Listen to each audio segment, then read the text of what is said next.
From the dawn of human conflict, an ancient pact was forged between man and dog.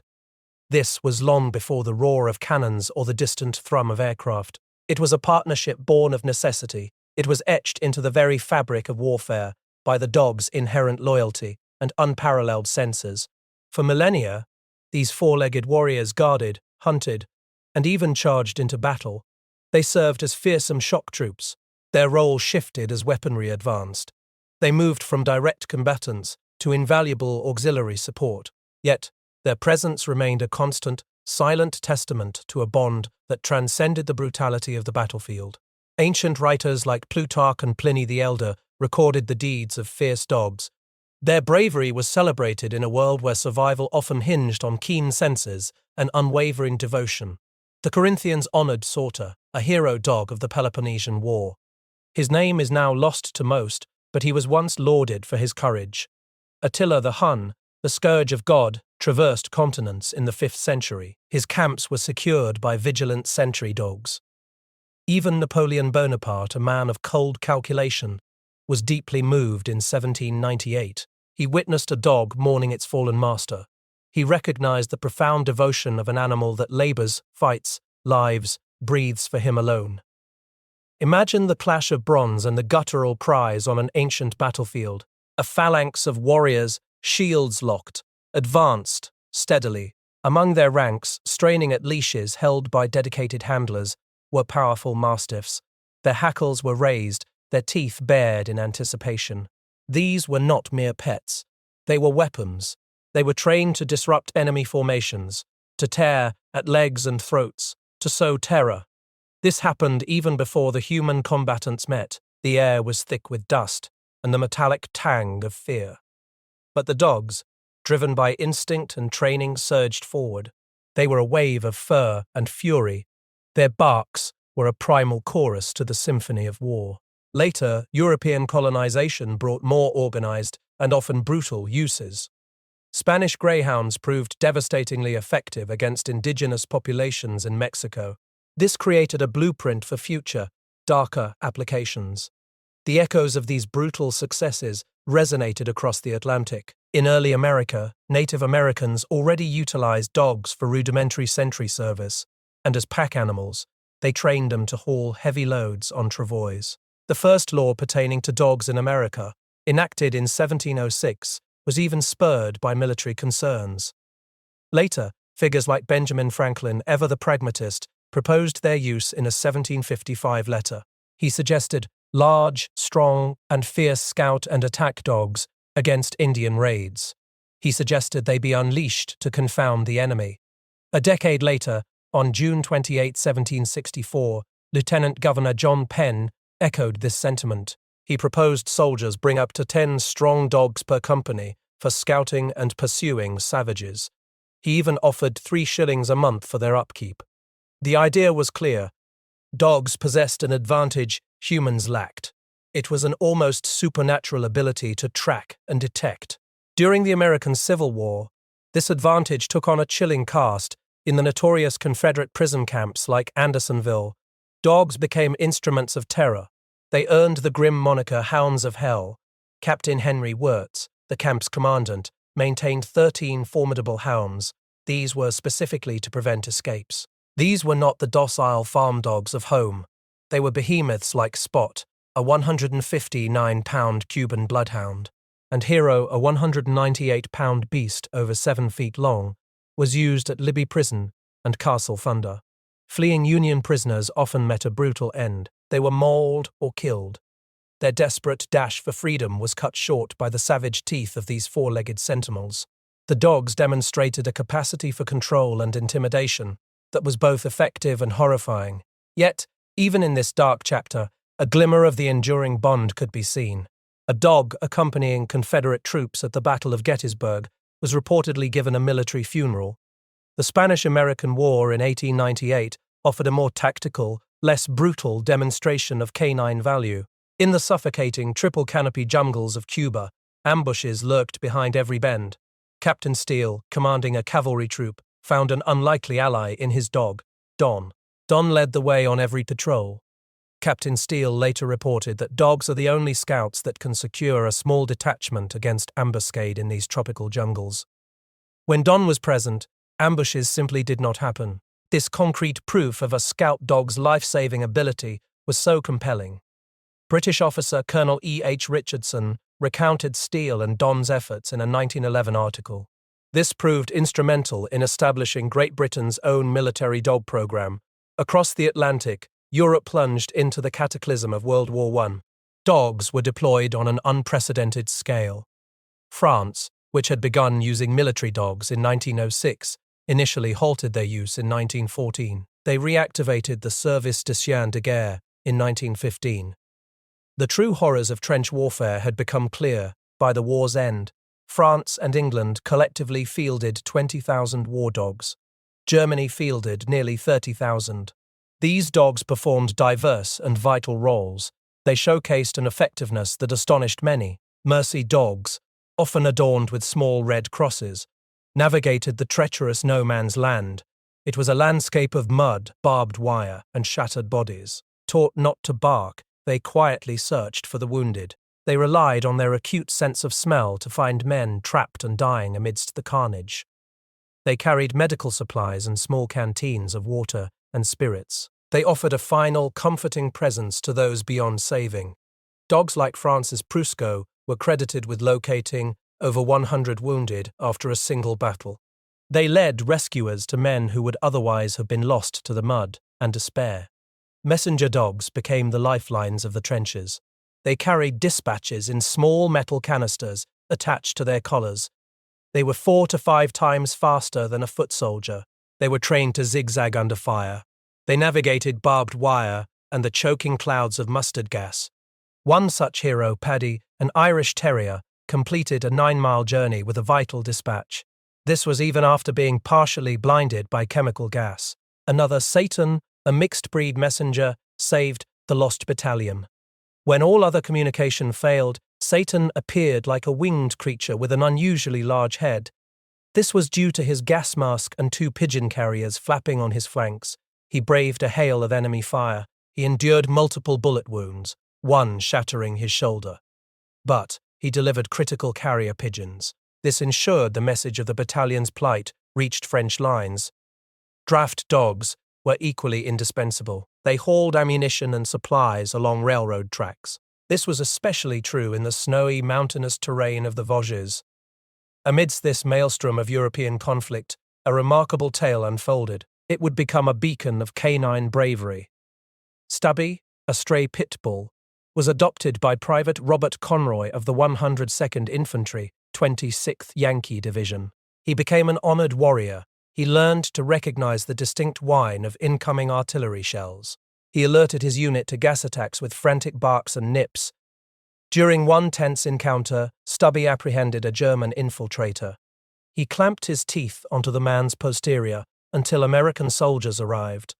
He survived a shrapnel wound in no man's land. In the quiet lulls, he would cuddle alongside wounded soldiers. He offered a silent comfort that transcended the horrors of war. After his service, Stubby became a celebrated hero.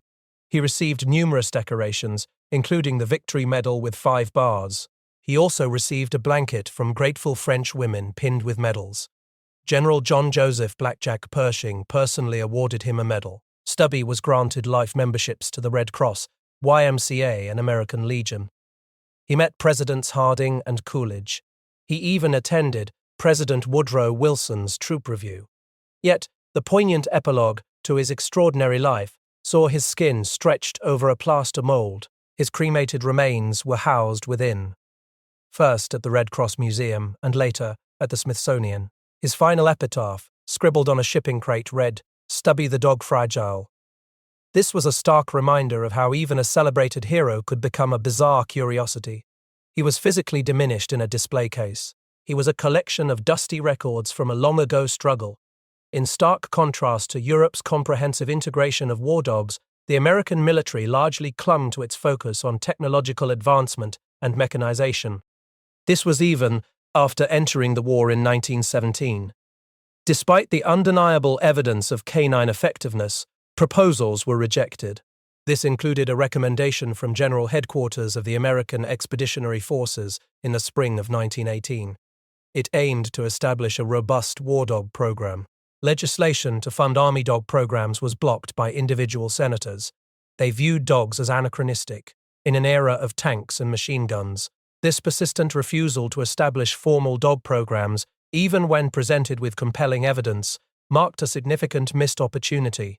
It reflected a macho-military establishment that often viewed dogs as mere equipment. They were not seen as living, thinking creatures. The US-12, Nabico military establishment, a preceding turnant.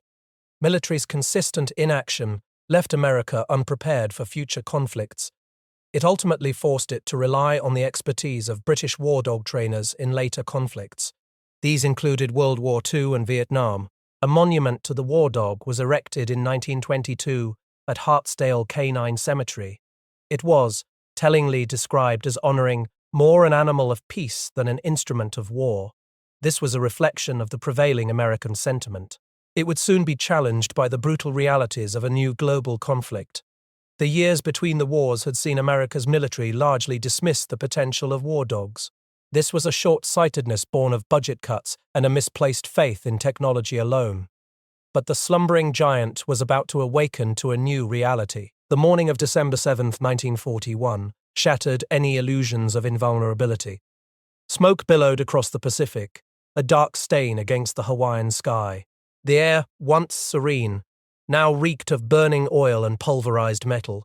On the ground, amidst the pandemonium of Pearl Harbor, the frantic shouts of men mingled with the wail of sirens.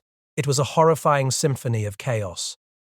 Sailors, their faces streaked with oil and ash, stumbled through the debris. They searched for friends, for purpose, for any sign of safety. The attack was not just a tactical blow. It was a psychological one. It left Americans across the nation with a gnawing fear of the unseen enemy. They feared sabotage lurking in the shadows. They feared invasion on their own shores. This stark, terrifying vulnerability was amplified by the subsequent landings of Nazi saboteurs on U.S. coastlines in June 1942. It finally forced the military to confront a desperate need for security. Human eyes and ears alone could not provide it. Yet, it was not the generals or the strategists who first answered the call. It was a passionate collective of civilians.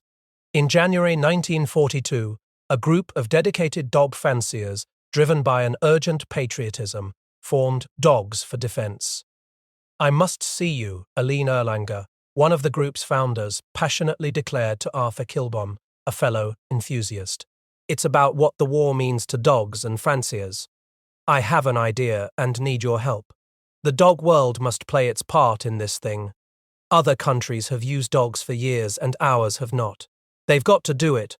Across the nation, the call went out. Families, their hearts heavy with both sacrifice and pride, brought their beloved pets to collection points. A dynamic montage unfolded before them. A child, teary-eyed, buried her face in the fur of her German shepherd. Then a solemn volunteer led him away. A grizzled farmer, his hand lingering on the head of his collie, offered his loyal companion to the war effort. Civilian volunteers, some with little more than enthusiasm and a love for animals, set up makeshift training facilities. They taught basic obedience, then advanced commands. They prepared these once domesticated animals for a world of guard duty and patrols. It was a testament to the collective resolve of a nation mobilizing every resource, even its furry friends. This civilian groundswell spurred the military's hesitant official entry. An experimental sentry dog program for army supply depots gained approval in March 1942. It was championed by figures like Lieutenant Colonel Clifford C. Smith and Major General Edmund B. Gregory. By July, Secretary of War Harold Stimson's directive broadened the program's scope. It recognized dogs for search and rescue, patrols, and messengers.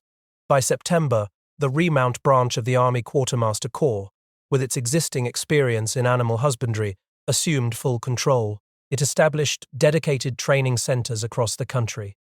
The early days were marked by ambitious, sometimes ill-conceived, experimentation, proposals for assault dogs, intended to directly attack Japanese positions, proved to be a spectacular failure.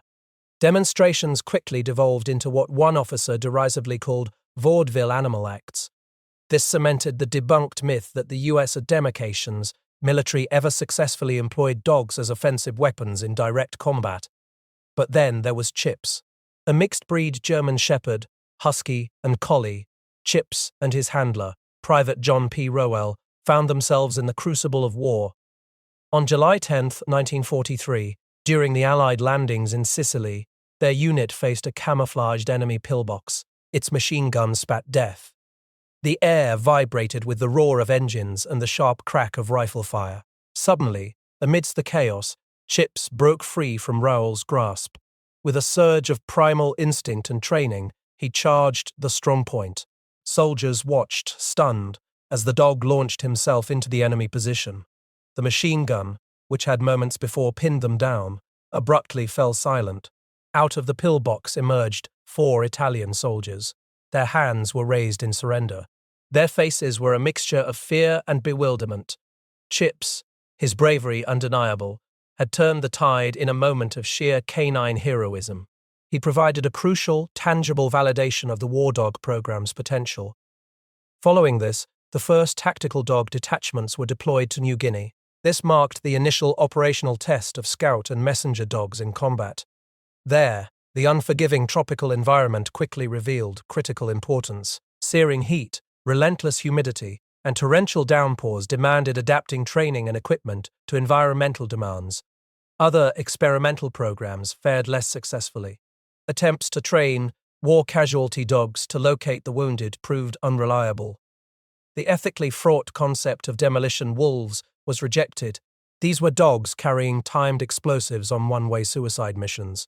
Concerns about the dogs returning with live charges prevented a potentially disastrous implementation. By 1944, the program had matured considerably. The initial focus on home-front security, which had seen thousands of dogs patrolling America's vast coastlines, began to demobilize. The emphasis now shifted to overseas operations. There, the lessons learned and the bonds forged between man and dog were already laying the groundwork for the military canine roles of the future. The jungle warfare and island-hopping campaigns of the Pacific Theater offered a crucible for the U.S. military's nascent war dog program. They proved beyond doubt the profound value of these 4-legged warriors. After initial successes on Guadalcanal and the unqualified success of Marine platoons on Bougainville, reports solidified the dog's indispensable role. These came from infantry patrol leaders. On Morotai, the 26th Quartermaster Corps War Dog Platoon exemplified this. Scout dogs consistently alerted patrols to enemy positions at distances often exceeding 200 yards. This dramatically reduced ambushes. It was here that Buster, a valiant collie, earned his legendary status. His 3 round trips under fire saved 17 men by relaying critical intelligence. It was a testament to the overwhelming success that dogs could achieve in the right environment. Guam provided an ideal landscape for war dog operations. Marine war dog platoons conducted hundreds of patrols. They contributed to significant enemy kills through both offensive patrols and defensive security. But the relentless grind of combat and the unforgiving terrain soon revealed the physical limits of even the most dedicated canines. On Pelelio, the 5th War Dog Platoon faced a brutal reality. The island's sharp coral tore at the dogs' paw pads. This forced handlers to carry their animals over the most treacherous stretches. It was a stark image of the lengths to which these soldiers went for their partners. Dogs grew shell-shocked and exhausted from all-day patrols under constant fire. Sometimes they failed to alert to intruders. The myth of the indefatigable war dog, a tireless machine, was shattered on Peleliu. It revealed the critical need for better handler training, proper rest, and meticulous care to maintain their effectiveness. Even the selection of breeds was refined. Doberman Pinschers, initially favored, were found to be highly temperamental and nervous. Their excitable nature was ill-suited for sustained combat. German Shepherds proved more stable and resilient. The Philippine campaign further underscored the importance of well-briefed handlers and adequate dog numbers for optimal performance. When platoons like the 26th Quartermaster Corps found themselves at only 25% of their design strength, their operational capacity was severely impacted. This highlighted the logistical challenges of maintaining effective canine units in far-flung theaters. Yet, even as the war entered its brutal final stages, the limitations of dog deployment became clear. On Iwo Jima and Okinawa, the wide-open, moonscape terrain, subjected to incessant artillery and small arms fire, rendered frontline scouting by dogs nearly impossible. "Anybody in an upright position on Iwo's front line gets hurt," observed First Lieutenant William Taylor. He added, "and there is no sense in sacrificing our dogs needlessly." On these heavily contested islands, dogs were largely relegated to security watches and mopping up actions in the rear. Their acute senses proved invaluable for detecting Japanese dead amidst the chaos. But their traditional scouting roles were curtailed by the sheer intensity and nature of the fighting. As the bombs fell on Hiroshima and Nagasaki, bringing World War II to a cataclysmic close, the military faced a monumental, unprecedented task. It was the reintegration of thousands of war dogs into civilian life. This was the first, and ultimately, the only time such a large-scale humane effort was made for canine veterans. The dog return policy was a testament to the military's commitment. It was driven by public sentiment and civilian advocacy. Meticulous detraining processes were designed to reacquaint these highly disciplined animals with civilian life. Countless positive testimonials from adopting families successfully debunked the myth of the belligerent and vicious war dog, unfit for home. These dogs, discharged with certificates of faithful service, returned to their donors or found new homes. It was a successful, compassionate demilitarization that stood as a beacon of ethical treatment.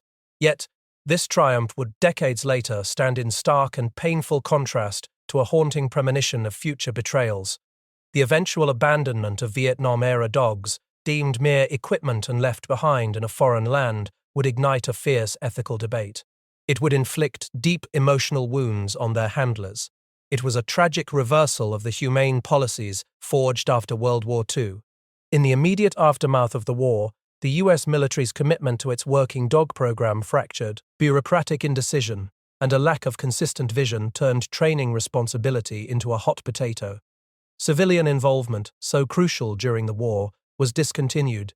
The Army's Quartermaster Corps, military police, and Chief of Army Field Forces all took turns at the helm. This created instability and undermined institutional knowledge. Fiscal cuts and manpower reductions snuffed the keen attention the Army once held for dogs. This led to a significantly diminished capacity. By the time the Korean War erupted in 1950, the U.S. military found itself largely unprepared to deploy effective canine units.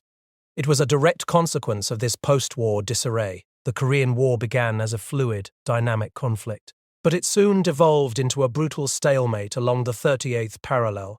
This static trench warfare, characterized by night patrols and hidden enemy movements, created an opportune environment for scout dogs. The 26th Scout Dog Platoon, deployed in May 1951, quickly proved invaluable. They excelled in night patrols. Their acute sensors provided early warning of enemy presence, saving countless lives. These four-footed radar heroes debunked the myth that scout dogs were obsolete in mechanized warfare. They demonstrated their critical effectiveness in the grim realities of static combat. Even enemy propaganda broadcasts, urging "Yankee, take your dog and go home," implicitly acknowledged their disruptive impact. However, the war also reinforced critical lessons about the unique nature of military working dogs. The Korean experience underscored the subjective nature of a dog's alerts. It emphasized that each animal was an individual. It required a deep, almost intuitive understanding from its handler. "You can have the best dog in the world," one veteran handler stressed, "but if the guy on the other end of the leash doesn't understand his dog, cannot pick up the subtle alert, then someone is going to get killed." This profound bond and mutual reliance challenged the military's persistent tendency to treat dogs as mere equipment. They were living, thinking creatures whose emotional and physical needs were paramount to their operational success. Following the Korean War, a significant shift in responsibility for military canine programs began. The Army, facing continued budget constraints, started deactivating many of its scout dog platoons, but a new need was emerging. The Air Force, particularly the Strategic Air Command, recognized the growing imperative for robust base security. In 1955, they launched an aggressive procurement program for sentry dogs. This culminated in October 1958 with the establishment of the Air Force's dedicated sentry dog training branch at Lackland Air Force Base. It marked a pivotal moment and a significant shift in the stewardship of military canine programs. As the Air Force's program expanded, many Army Scout Dog platoons were deactivated. Their vital role was temporarily diminished in a changing military landscape. The triple canopy jungle of Vietnam, a steaming, suffocating labyrinth of dense growth and hidden threats, presented a new crucible for military working dogs. The Viet Cong's guerrilla tactics, the insidious booby traps, and the intricate tunnel systems demanded a different kind of warrior. It required a specialized canine that could navigate the unseen dangers that relentlessly stooped American and South Vietnamese troops. Yet, even as the dogs proved their indispensable value, their service was often undermined. A profound disconnect existed between operational realities and the bureaucratic indifference of the military establishment. Initial efforts to integrate dogs into the South Vietnamese Army program in May 1962 were fraught with systemic failures. The German Shepherds, procured from West Germany, found themselves in a bewildering new world. Unfamiliar with the Vietnamese people, many dogs initially recoiled. They sought comfort from Caucasian trainers. It was a stark reflection of cultural unfamiliarity. Beyond this, a deeper cultural chasm existed. Handler reluctance often stemmed from Buddhist beliefs. Many Vietnamese soldiers harbored a spiritual aversion to returning in the next life as a dog. But the most immediate and devastating challenge was the dog's physical well-being. Despite official military press releases touting a robust special diet of local produce and meats, the reality was neglect. This diet was so expensive it often exceeded an average soldier's daily rations. Misunderstanding of canine dietary needs, coupled with inadequate care, led to shocking mortality rates. Nearly 90% of the dogs died from malnutrition. Their bodies wasted away. This transformed what could have been a vital asset into little more than pets and mascots by the time the program limped into 1966. As the war escalated and Viet Cong infiltration became a constant, terrifying threat, the US-purposed to vie, military was forced to dramatically rethink its approach.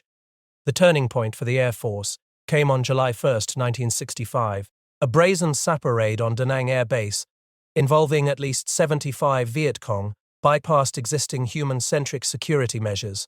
This audacious attack spurred the rapid deployment of sentry dogs under Project Top Dog. At the perimeter of Da Nang, the humid night air hung heavy. It was thick with the scent of damp earth and distant cooking fires. Specialist Kelly, a young handler, clutched the leash of his German shepherd, Rock. His uniform was damp with sweat. The rhythmic hum of distant generators was the only constant sound. It was broken by the occasional snap of a twig, or the rustle of leaves in the unseen jungle beyond the wire. Rock, usually a stoic presence, stiffened beside him. A low, guttural growl rumbled deep in his chest. His ears, usually alert, were now flattened slightly. His hackles were rising almost imperceptibly. Kelly's heart hammered against his ribs. He knew that growl. It was not a squirrel or a stray dog. This was the Viet Cong. He pressed the alert button on his radio. His voice was a strained whisper into the comms. Contact, West Perimeter, Sector 3. Rock's got something. A moment later, the night exploded. Tracer rounds arced through the darkness. They were followed by the rapid thud of incoming mortar fire. Rock, still straining, pulled Kelly towards a section of fence where shadows had just coalesced into figures. The dog's ferocity, his unwavering focus on the unseen enemy, was an early warning system. It was far more effective than any radar. The Viet Cong, caught off guard by the dog's unerring detection, scattered. Their planned infiltration was thwarted. Kelly, shaking, knew Rock had saved lives tonight. The US Army, recognizing the urgent need, reactivated its Scout Dog program in 1965. The first Marine Scout Dog platoons deployed in February 1966. These dogs became the eyes and ears of patrols. They saved thousands of lives by preventing ambushes. This occurred in a terrain where an unseen enemy could emerge from nowhere. Sergeant Robert Himrod, a handler with the 49th Infantry Platoon Scout Dog, moved through the stifling jungle. The air was thick with the smell of decay and sweat. His German shepherd, Miss Cracker, walked just ahead. Her nose was constantly working, sifting through the myriad scents of the jungle. Himrod's gaze never left her. His every instinct was attuned to her subtle cues. The patrol had been tense for hours. The silence was broken only by the buzz of insects and the distant thrum of helicopters. Suddenly, Cracker froze. Her tail, which had been gently swaying, became rigid. Her head snapped left, then right. Her body tensed. Her ears swiveled like antennae. She let out a soft, almost imperceptible whine. It was a signal Himrod knew intimately. It meant danger. He instinctively pulled back on her leash. He whispered, "Halt! Dog alert! 10 o'clock!" The patrol leader, relying on Himrod's absolute faith in Cracker, ordered them to freeze. A moment later, a faint click echoed through the dense foliage. It was a tripwire. Before anyone could react, Cracker, reacting to Himrod's frantic tug, lunged. Her leash caught on a low limb, pulling her directly into the path of the unseen booby trap. The jungle erupted in a deafening blast. Himrod was thrown backward, the air knocked from his lungs. Scrambling through the smoke and debris, he found Cracker. Her body was mangled, still twitching. In a desperate, futile attempt, he administered mouth-to-mouth resuscitation. Tears streamed down his face. She was more than a dog, he later reflected. His voice was thick with emotion. She was also a close friend, and the only reason I survived that day. The relentless danger of booby traps, hidden tunnels, and ambushes led to the development of highly specialized mine, tunnel, and tracker dog programs. These drew lessons from British counterinsurgency tactics. These dogs were not just scouts. They were bomb disposal experts and human bloodhounds. Captain Woodrow L. Quinn, Jr., recounting his experiences through the eyes of his dog, Butch, described the surreal focus required. Butch, a mine dog, moved through the oppressive heat. His nose was a finely tuned instrument. He ignored the rumbling vehicles and watchful water buffalo that were constant distractions. His handler, a blurred figure behind him, was a source of praise and food. Suddenly, a distinct acrid scent hit him. It was not the usual jungle decay, but something metallic, chemical. His tail gave a subtle wag. His head snapped down. His nose traced the scent to a disturbed patch of earth beside a worn path. He froze, a silent, unwavering pointer. His handler, seeing the subtle shift in Butch's demeanor, knew. 50 pounds of TNT, buried just beneath the surface, was now disarmed. It was a device designed to shred a patrol. Its deadly intent was thwarted by a twitching ear and an unerring nose. Later, tunnel dogs, often working off-leash, would brave the claustrophobic darkness of enemy tunnels. They exposed hidden complexes that human eyes would never detect. Beyond these operational successes, the military also pursued ambitious, if sometimes impractical, research. The Superdog program, launched in March 1967, aimed to breed and train superior canines.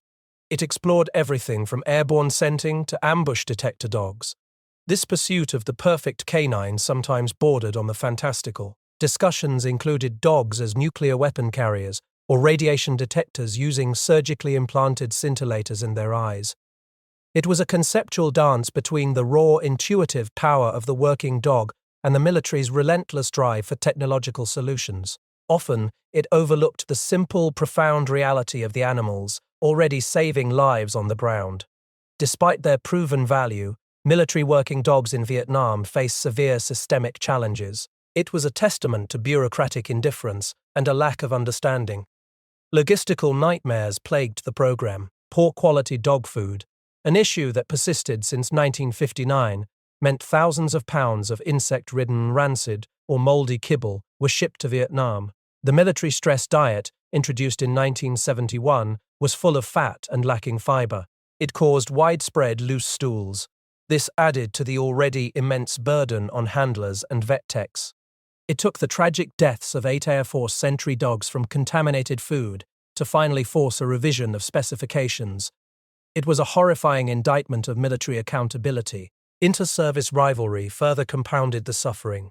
Major General Hal B. Jennings, commander of the Army's 44th Medical Brigade, initially prohibited dogs on medevac helicopters. This decision left wounded dogs to suffer or die in the field. Although this order was eventually reversed, obstruction persisted. Second Lieutenant Mark P. Zernjabel, commanding the 57th Infantry Platoon Scout Dog, penned a scathing report. It detailed how Air Force personnel, from junior airmen to lieutenant colonels, belligerently refused to transport wounded dogs and their handlers. They defied regulations and caused unnecessary hardship, frustration, delay, embarrassment, and harassment. Then came tropical canine pancytopenia. This devastating disease, caused by tick-borne Ehrlichia canis, swept through Vietnam like a scythe. It sounded the death knell for many dogs. Dogs would develop a fever, recover briefly, then suddenly bleed from the nose. They would lose appetite and weaken in their hind legs. Within months, 89 dogs died from TCP in 15 platoons. This decimated units to half their authorized strength. The epidemic, traced to ticks imported with Malaysian tracker dogs, spread to Army of the Republic of Vietnam and civilian dogs. It highlighted a lack of centralized disease reporting and a slow, inadequate response. While experimental drugs could prevent TCP, they were not part of the normal supply system. This left dedicated veterinary corps officers handcuffed by shifting priorities, primitive laboratory and surgical facilities, infighting, lack of medicine, and the constant stress. But the ultimate betrayal came with the American withdrawal. The military, having classified dogs as equipment, made the tragic decision to abandon thousands of trained war dogs in Vietnam. This stood in stark contrast to the humane demobilization efforts after World War II. As the public discovered the fate of these loyal companions, outrage erupted. It led to legislative efforts to secure their return. The Army's response in December 1970 was an appeasement policy. It was a bureaucratic charade framed by spin doctors. They cited zero-risk concerns about infectious diseases. Despite these being manageable, the myth of vicious war dogs had been thoroughly debunked by World War II experience. Handler Tony Montoya vividly recalled the poignant scene of delivering dogs to the Army of the Republic of Vietnam at Bien Hoa. None of the ARVN wanted to come close to the dogs. We had to take the dogs off the trucks ourselves. The Vietnamese were so small. The dogs were bigger than they were, and the ARVN were pretty scared. We drove back to our side of the base, wondering what would become of those dogs. Handlers was grim. Many became another source of walking protein for ARVN troops. While around 200 dogs were considered for return, only 120 actually made it back to the US. They traveled on 2 C-5A transports on May 3, 1971, between June 1970 and December 1972. 371 dogs were euthanized as non-effective. 148 died of various causes. The immense it was a profound sense of betrayal. Some handlers, desperate, even attempted to smuggle their partners home. Their plans grew with the number of beers consumed. The tragic story of Sergeant First Class Richard L. Castle and his dog, Turk, epitomized this cruelty. Turk was sent home for a morale boost, but Castle died en route. Turk was subsequently denied to Castle's grieving widow. The Vietnam War marked a tragic turning point. It left thousands of loyal dogs to face death or exploitation. It exposed a profound disconnect between operational realities, where dogs saved countless lives, and a policy that treated them as disposable assets. This legacy of abandonment deeply affected their handlers. It sparked a national outcry that would echo for decades.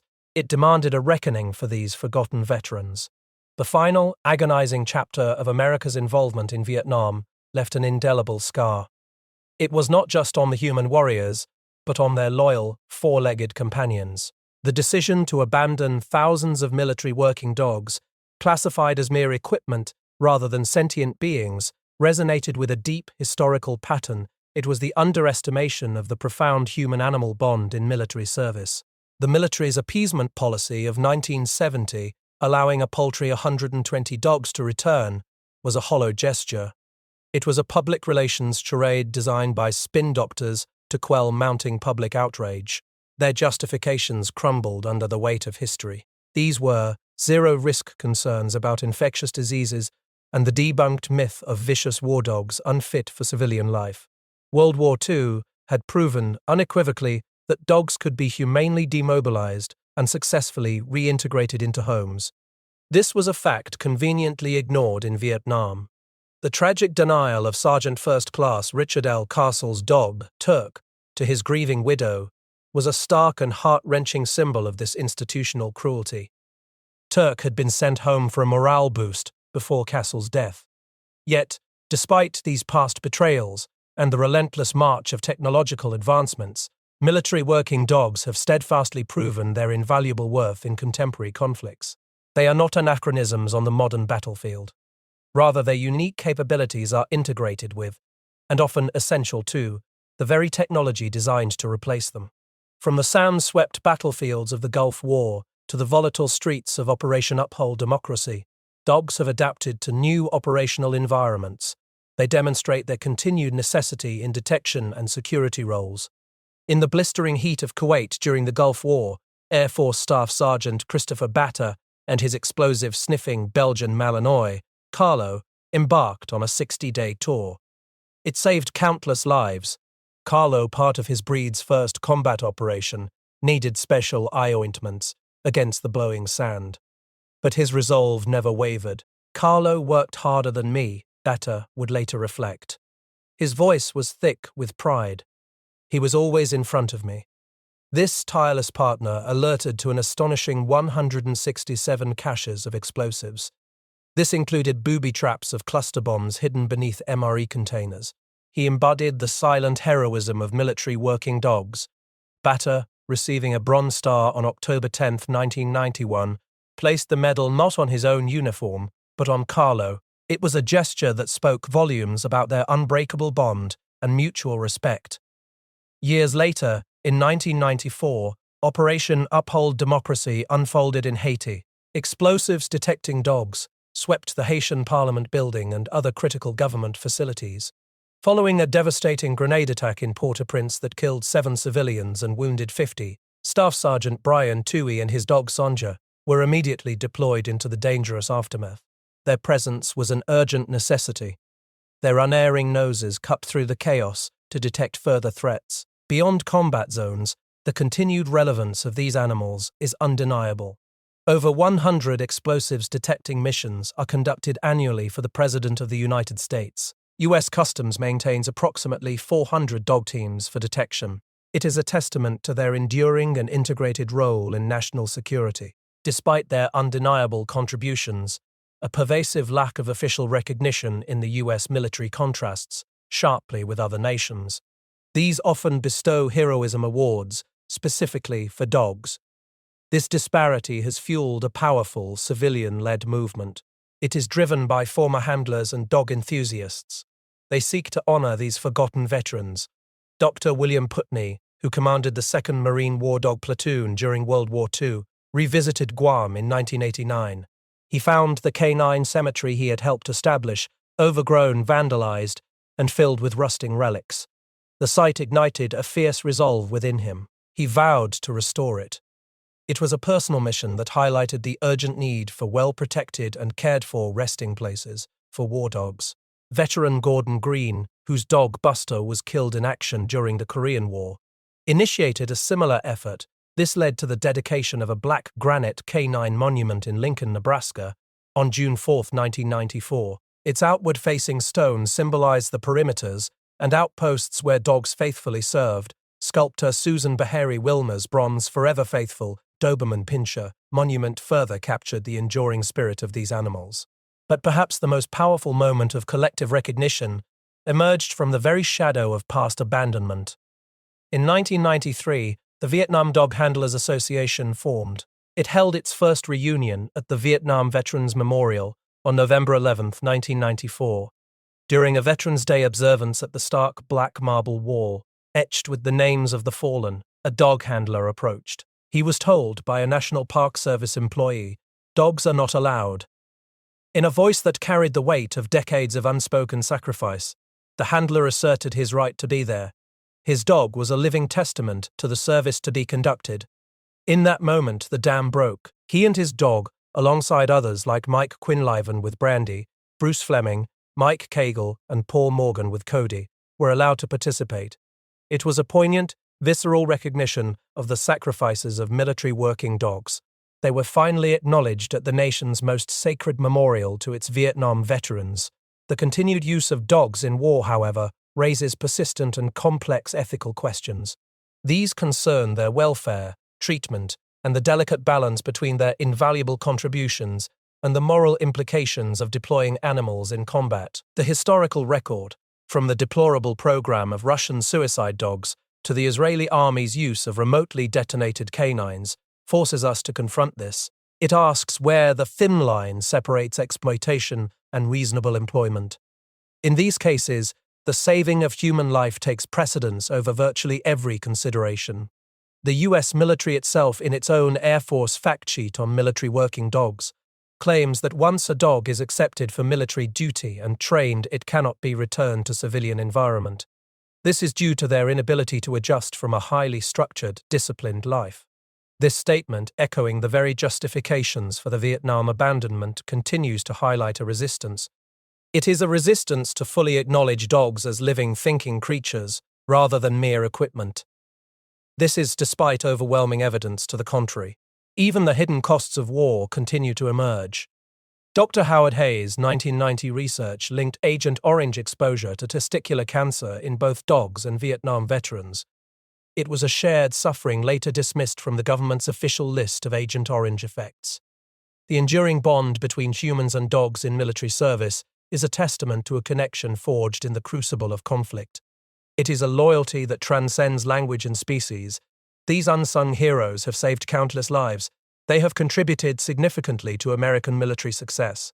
They have navigated the perils of war with unwavering devotion. They are forever forward.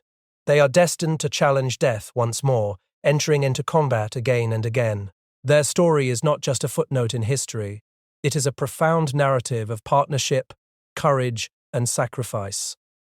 The chasm between humans and dogs, whether a wide expanse or a thread-like space, is bridged by our gratitude. It guides man through perils, fulfilling their destiny and immortality. It demands their proper, honored place in history.